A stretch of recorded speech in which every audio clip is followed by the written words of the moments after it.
Hi all. Many thanks for the kind inquiries regarding my absence from the intertubes. Let me assure you that I am fine. A number of things have kept me off the airwaves. 1. Geocaching. The family and I have discovered this intriguing and gloriously pointless hobby, which has allowed us to see rather a lot more of Sweden than would otherwise have been the case. So, not entirely pointless. 2. Work.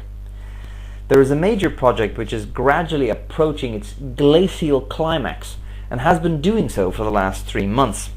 The first shudders and spasms of impending orgasm are in evidence, but it will be another 8 weeks before it's all over and we can collapse spent, exhausted and basking in the afterglow of success, or perhaps unemployment. Best to stay focused. 3. I believe I have had my catharsis on the subject of God, faith and mortality, and will be, as a result, I suspect, a lot less prolific in the future, regardless of my workload. However, I have been discussing the concept of free will with a number of people, and coincidentally, Albert recently posted a video on the subject. If I still believed in divine intervention, I'd consider this a Category 9 event.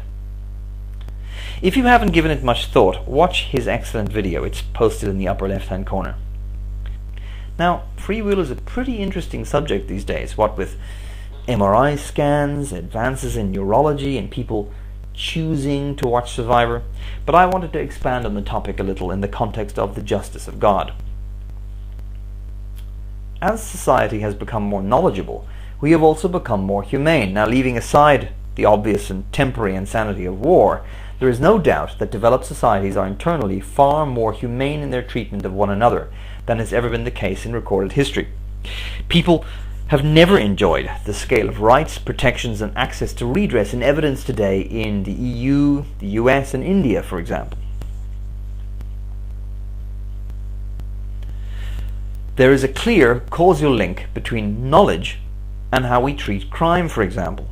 In the most developed societies on the planet, crime almost seems to be considered an illness to be treated, rather than an act of free will to be punished. So, for example, Russia has 8 times as many prisoners per capita as Sweden does, and Sweden spends as some countries spend on prisons.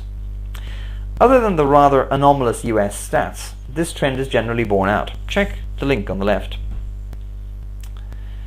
This occurs because knowledgeable societies know that all actions have reasons. They do not simply spring full-blown from a vacuum. They are not randomly generated by some magical free will neuron. Actions have perhaps millions of contributing inputs of varying importance and contingency. Human agencies can grasp and evaluate only a few of these inputs, generally the most obvious and heavily weighted factors. Things like childhood abuse, neurological damage, mental illness or intoxication. A well-informed judge takes these factors into account, and it is not unheard of for persons responsible for the death of another human being to serve very short sentences, and sometimes escape custodial convictions altogether because of such a thoughtful evaluation of circumstances. My point is this: a complete grasp of all inputs, coupled with limitless resources, should result in most crime being treated as a malfunction to be corrected and little more. It is the competition in our societies for limited resources that both results in crime and makes punishment an important deterrent. The knowledge of potential punishment becomes a heavily weighted input in the cost-benefit analysis of the mind considering a crime, and may tip the balance in favor of different and more positive choices. It is a chilling thought that free will may be little more than a cognitive illusion. Certainly to a deity the concept is utterly meaningless. A complete overview of the millions of contributing factors to every decision that could possibly be taken, and a foreknowledge of eternity, can leave little room for surprises. It is this context that makes God's justice, as outlined in the primary monotheistic faiths, such a monstrous travesty of justice. A human judge with a little knowledge and few resources can frequently act with compassion, but the judge of the universe with complete knowledge and limitless resources will destroy and perhaps torture billions of human beings for eternity. Doesn't really add up, does it? She loves the monkeys on the yeah.